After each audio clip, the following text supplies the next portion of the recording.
everyone. Thank you for tuning in. My name is Staff Sergeant Duenas, representing 412 MXS.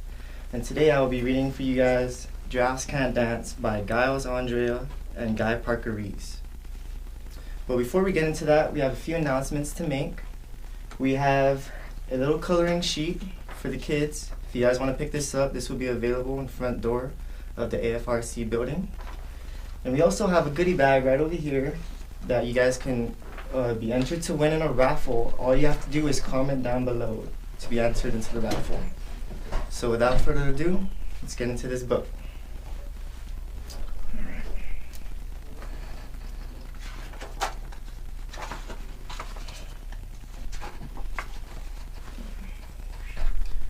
Gerald was a tall giraffe whose neck was long and slim, but his knees were awfully crooked and his legs were rather thin.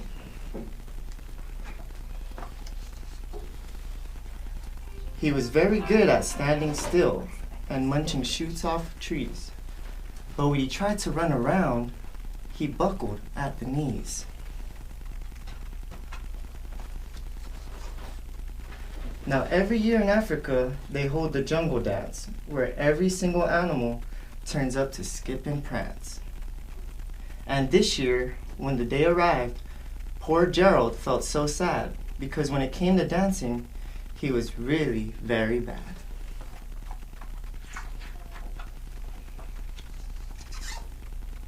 The warthogs started waltzing, and the rhinos rock and rolled.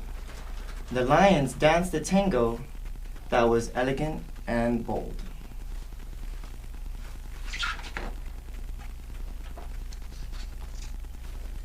The chimps all did a cha-cha that was a very Latin feel, and 8 baboons then teamed up for a splendid Scottish feel.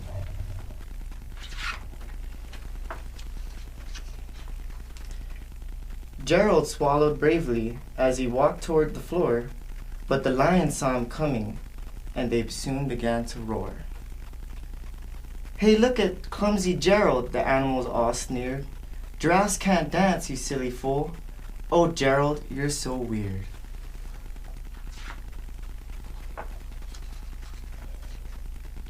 Gerald simply froze up.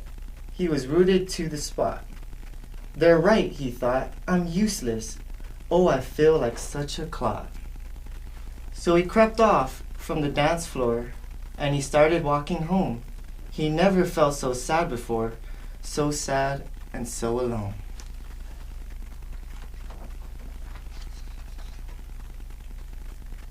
Then he found a little clearing and he looked up at the sky. "The moon can be so beautiful," he whispered with a sigh. "Excuse me," coughed the cricket, who'd seen Gerald earlier on, "but sometimes when you're different, you just need a different song."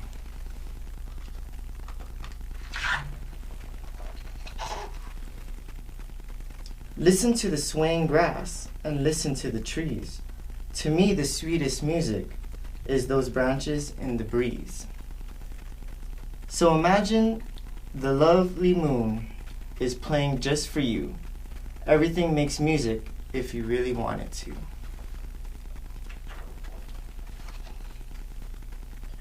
With that, the cricket smiled and picked up his violin.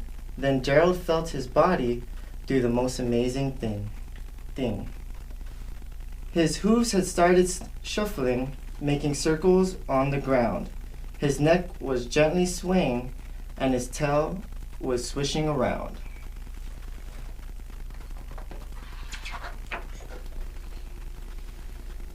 He threw his legs out sideways, and he swung them everywhere. Then he did a backward somersault and leapt up into the air.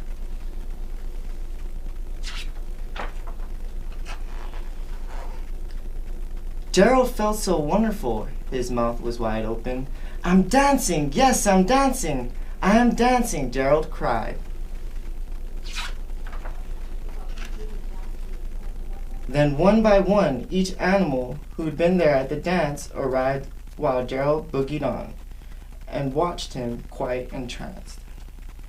They shouted, "It's a miracle! We must be in a dream! Gerald's the best dancer that we have ever seen!" "How did you learn to dance like that? Please, Gerald, tell us how."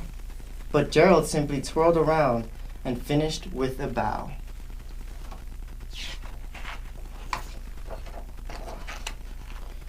Then he raised his head and looked up at the moon and stars above. "We all can dance," he said, "when we find music that we love." The end. Thank you guys for tuning in. Please like, share, and subscribe, and we'll see you in the next one.